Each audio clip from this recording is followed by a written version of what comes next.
The Japanese Imperial Army has succeeded in defeating the Chinese communist warlords of northeastern China and has established administration more sympathetic towards the Empire of Japan and more willing participants in the Japanese co-prosperity sphere. This is a grand maneuver by the Japanese Empire, as now the influx of raw resources from these Chinese states greatly benefit the Japanese Empire. The Imperial Army has had successes in the battlefield. In Soyan, they defeated a sizable CCP force, losing, I believe it was, 2 units of their own in exchange for 5 CCP units. In Hopei, a rousing success as they defeated 4 enemy CCP units for no losses of their own, but a black mark on the record of the Imperial Army was in Hunan, where an invasion force of 4 infantry divisions, plus air force to supplement them, and shore bombardment resulted in very few successes, and they are defeated by the standing army in Hunan territory, leaving only 1 KMT unit remaining, but nonetheless losing 4 of their own infantry divisions. And of course, perhaps this attack was somewhat foolhardy, as perhaps the attack should have been directed towards Kwangtung, as now Lend-Lease resources pour in through the British Empire, through Hong Kong, into Kwangtung, and up towards Hunan. Perhaps the military administration of the Japanese Empire was somewhat misinformed, or perhaps more likely just a little less experienced than they would like to believe themselves, and this was somewhat of an oversight on the Japanese parts. But nonetheless, things are going well for the Japanese Imperial Army, as successes are across the field. There has been some criticisms abroad about the aggressiveness of the Japanese Empire going to war fairly early, perhaps before they were ready. But the Japanese administration and the High Command has declared that it is the time for Japanese to be aggressive in nature, as they have time on their hands, and therefore they will attack every which way as possible in hopes that the benefits of an aggressive strategy come to fruition. Hello friends and gamers, my name is Jinx, and I'm doing the Japanese turn number 3, and I really enjoy playing the Japanese. It's one of the fun things about them is you could go to war early, you could play around with them, and as I mentioned, some of the thoughts were that perhaps the Japanese shouldn't have gone to war until turn 3 or perhaps even 4, but I actually like going to war on turn 2. I think the CCP are in a position where I could wipe them out while they're within reach. Perhaps my attacks down here should have been better directed towards Kwangtung as opposed to Hunan, or perhaps they should have supplemented the attack into perhaps Hopei or something like that. But you know what? I'm actually thinking I'm pretty happy with how things are. I like the way the narrative is unfolding, and it's just a lot of good fun. So let's continue on with our turn without too much ado, starting with the tech chart here. So, I should say, we are playing with house rule, which for every missed dice roll on per stage, you get a +1 on the subsequent attempt per stage, right? Like once you have a success, the dice are wiped clear and you start again. So you see these numbers up here, these represent how many missed rolls people have done so far. And so we've succeeded last turn getting to stage 1. Let's see if we get to stage 2. Now, I like this house rule because there's on these +7 ones at the very least, the math works out that 50% of the time you should succeed. And so if you miss on one roll, then the next roll it's more likely and more likely and more likely as each roll goes by. And so eventually you will succeed on this one. Whereas at a coin toss, sometimes there has been some coin tosses where as the Japanese or the Italians or the Germans or the Americans, I miss on every single coin toss, and it takes me forever to get to stage 4 and complete attack. And so I think since some of these techs can be quite dramatically impacting the state of the global war, for instance, anti-submarine warfare or improved construction for the Japanese and the Americans, or perhaps long-range aircraft for some nations, I think it's quite crucial to have this tilting balance where eventually the techs will result and Lady Luck doesn't have so much opportunity to wring havoc among the dice. So we're attempting for stage 2 for improved construction, so we need 7 and up. And it is a 7. Woohoo! Barely made it, but we made it. And we go to here. Stage 2, and now we're finished on this stage till July 1939.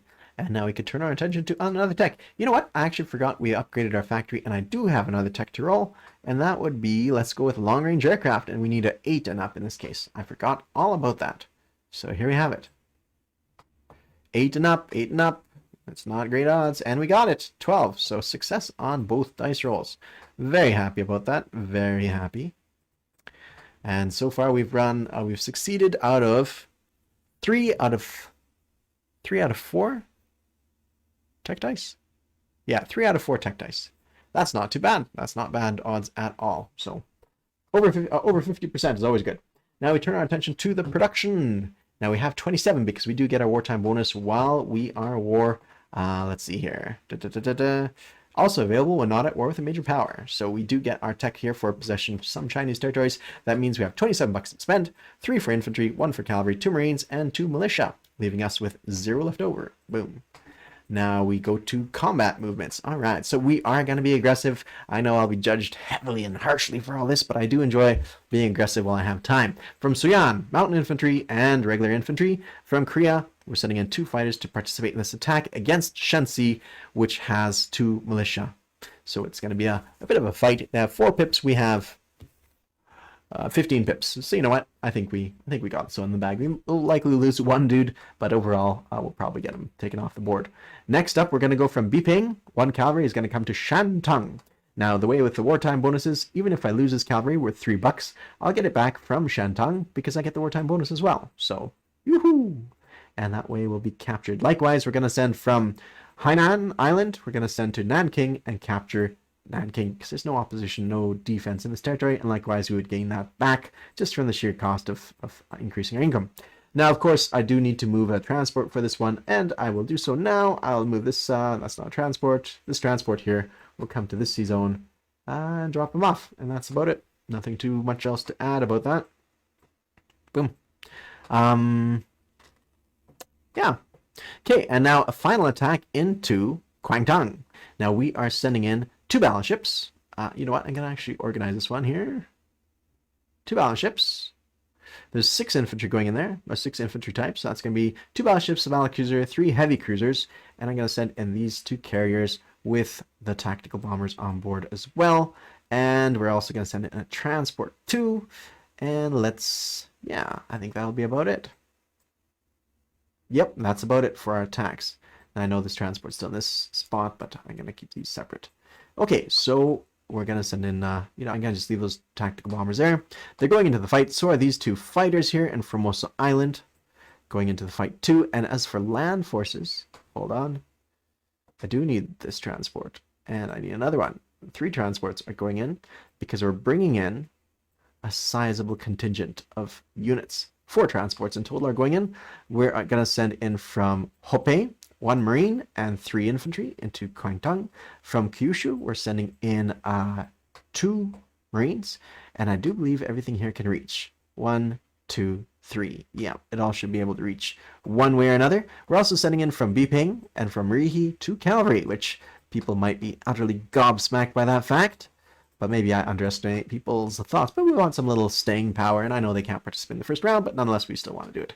And I believe that rounds up everything that's going in. On the defense, the Kwangtungese, they have 5 infantry and 4 militia. Yeah, 4 militia and 5 infantry. And this way we'll cut off a lend-lease that's gently flowing into Kwangtung. Although that doesn't fully cut it off because it goes from Cochinchina to Hunan. Or Yunnan. But nonetheless, we're still going to do it because, hey, we want to. We like it. I guess that's historical as well, isn't it? Because that's one of the issues that eventually they did go into Annam Tonkin. One of those funny little things. For some reason, I thought I could cut them off. Okay, let's get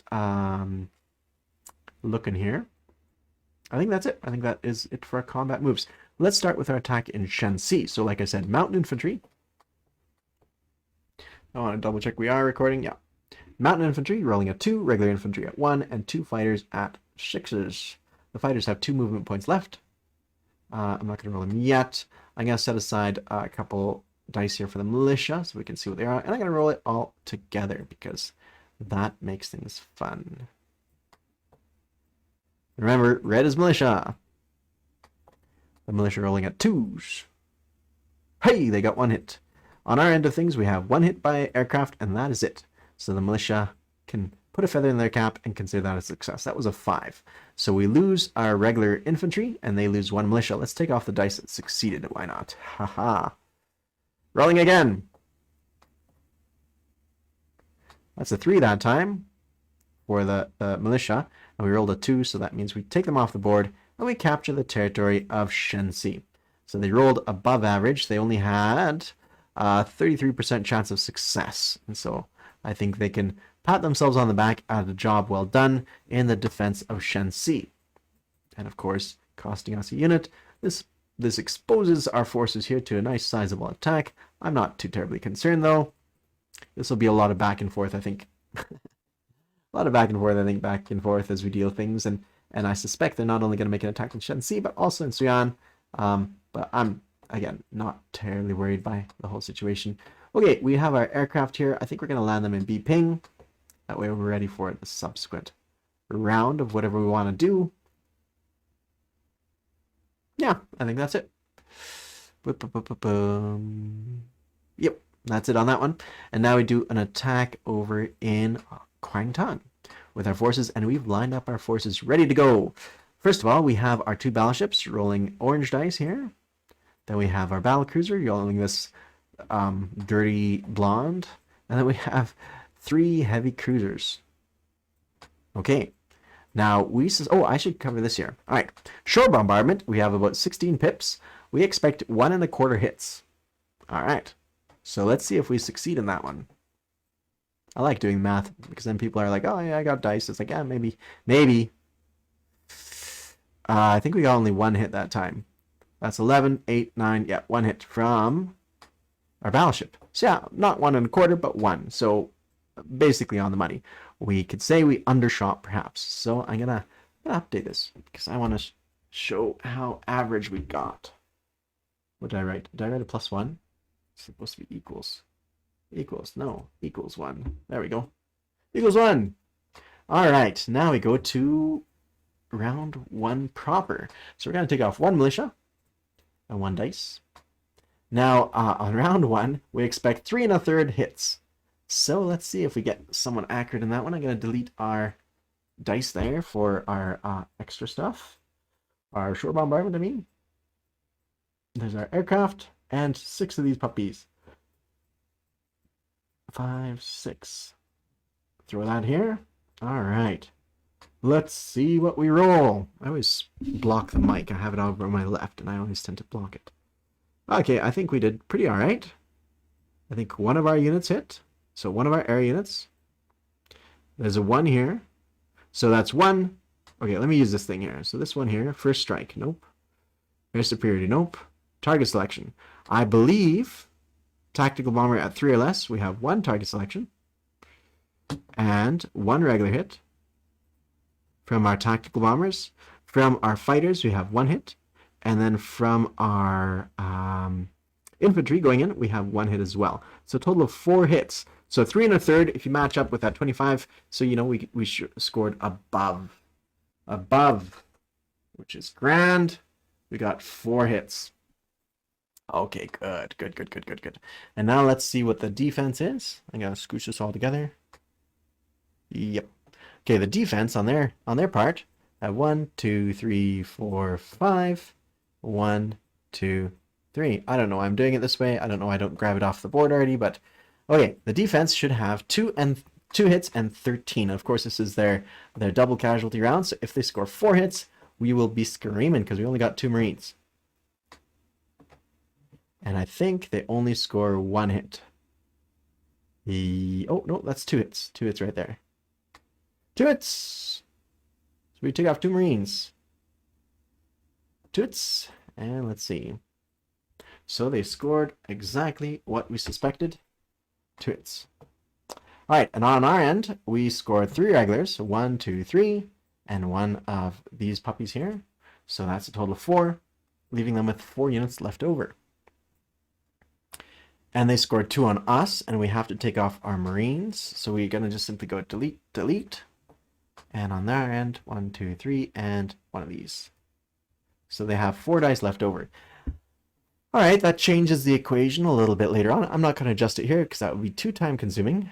What did I do with those dice? Did I just scooch them up? I did. Okay, anyways, let's make sure that we have all this lined up. So we have our 2 fires, 3 tacticals, and now we don't have as many of these guys. And we do have our brown dice I gotta throw into the mix. Oh, you know what? I'll just do this dice, these purple dice here to represent aircraft. Sorry, to represent the cavalry. So we have 4 infantry. Boom, boom. And that should do it here for our next round. Okay, let's roll it down the chute. If I just drop it there, it doesn't count. It only counts when I throw it down the chute. I think that's the fairest way of doing things. That looks pretty okay. So we have 1 from the cavalry. Our fighters both hit. So 2 hits by fighter. 1, 2. That's a 4, and that's a 2. Then we have 1. Oh, that's a 12. Okay, this one's a 12. It's deceptive, but you see a little indicator there. 6 and 2, so we have 2 more hits. 1 being target selection, but it doesn't really matter. And then our 1s all missed, and then our cavalry did hit. So our cavalry is 1. Fighters, 2, 3, 4, 5. 5 hits total. And this is a 3. But that's on a pink dice, so yeah, it doesn't count. So 5 hits total. Nice. So we shot by +1. 5 hits. So we are ahead of the game at this point. Right on. 5 hits, and our opponent will be wiped out. But they have 4 dice here. And those 4 dice are going to be 1.25 or no 1.33 chance of success. And they got 1 hit. So yeah, there's that. This, like I said, should be 1.33 because we have to adjust those other numbers, but we're not going to do that right now. So 1 hit, we take off. Let's take off 1 cavalry. Sure, I think. Sure, 1 cavalry. That leaves us set up for next time. All right, and then the enemy takes off their stuff. Their 4 dice. Yeah, because we scored 5 hits. And that takes care of that battle. So, zooming into the situation here, in this situation, we have 4 infantry and 1 cavalry. Yeah, 4 infantry and 1 cavalry. Oh, sorry, one of them being Marines. So, basically, that situation right there. And on their end, we take off these guys. And we didn't end up cutting off Lend-Lease. Because, of course, they could get it for the French territory. I don't know why I keep thinking that they could, but they didn't. So there's that. So there's that. You know what? I am actually going to take off 1 extra infantry and keep the cavalry. I do believe. And that might seem counterintuitive, but because I captured a port, I could land all my stuff in the port. And all my ships, that is, meaning that I have lots of skeleton crew. So that's what we're going to do. I'm going to see if we have a chip somewhere. Disrupted convoy, air patrol, dice 6, nope. Here we go, one of these guys, blockade, scorched earth, skeleton crew, in port. So we're going to designate something as important. Okay, let's go to non-combat move here for these ships. And then we'll clean up and everything. So this coastal sub is going to come to...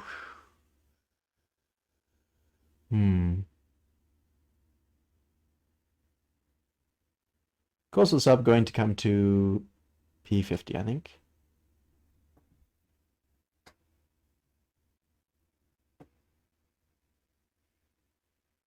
You know what? I'm going to actually send them this way to P42.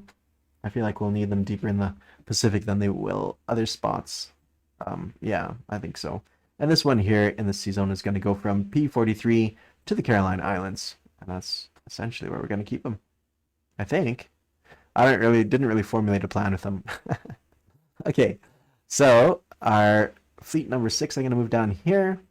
And I'm going to designate fleet number 2 is going to... Well, I guess it was already up here.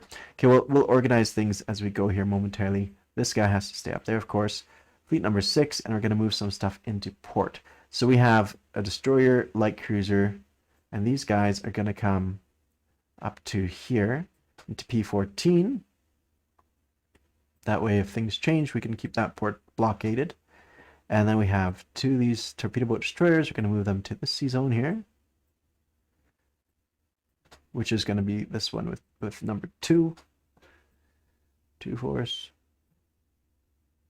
2 light cruisers. Heavy cruiser up here. Yeah, I think that'll do.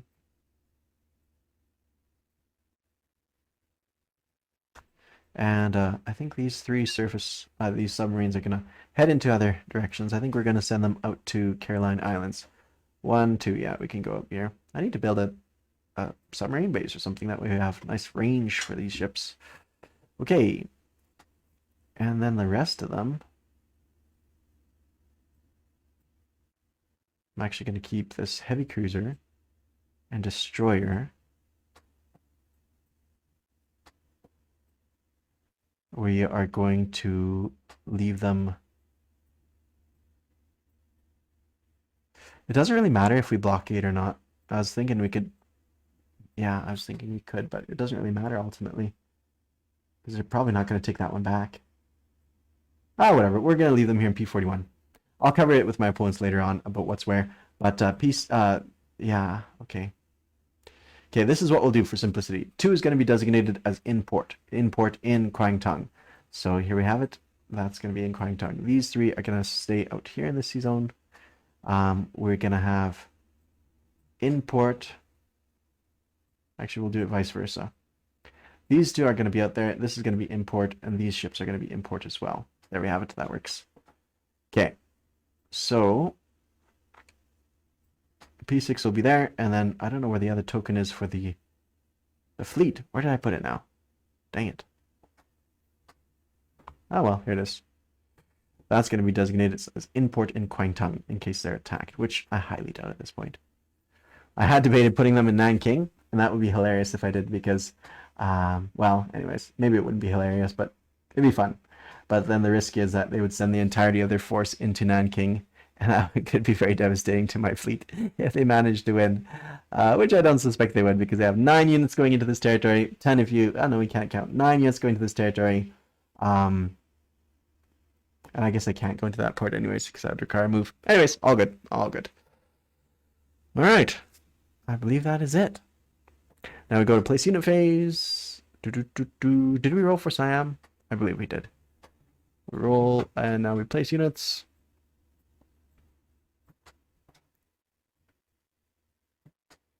Okay. So in Rihi, we place 1 cavalry. In Suyan, 1 militia. In Hope, 1 militia. In Kyushu, 2 marines. And another 3 units in Kyushu as well. Perfect. Perfect. Actually, I might change this up in Rihi. Nah, I like the movement capabilities. Perfect. I'm pretty happy about that. Let's see how the opponents respond. So our income goes up by 1, 2, 3, 4, 5, 6, 7, 8. The Buckaroonies. 21. It goes to 29. And then we get something for the territories too. Let's see which ones. I don't think we get anything for that one. So 1, 2, 3, 4, 5. We get $5 there. 5 buckaroos. So 29 plus 5, I believe makes us 20. Nope, sorry, make that $34. $34 to spend, unless I missed it. Nope, make that 35 because the American income still provides us with $1. So yeah, I believe that's it. And I guess the KMT goes down by 6, and the CCP by 2. So let's just adjust that here. And I believe that means the KMT are at 3. Yeah, that makes sense. 3, perfect. So the Japanese income exceeds everybody else by a significant margin, which won't last forever, but it'll be a little fun time. Yeah, I think that's it, guys. I'm kind of yammering on here because it looks good. Okay, guys, thanks all for watching, and join the next person up. I believe is 5-star general, so watch his stuff. He's playing as, no, is he playing? No, he's not playing as that. Is it Major Foe that's playing as the British Commonwealth? I can't remember. I very much apologize. Talk to you guys later. Cheers.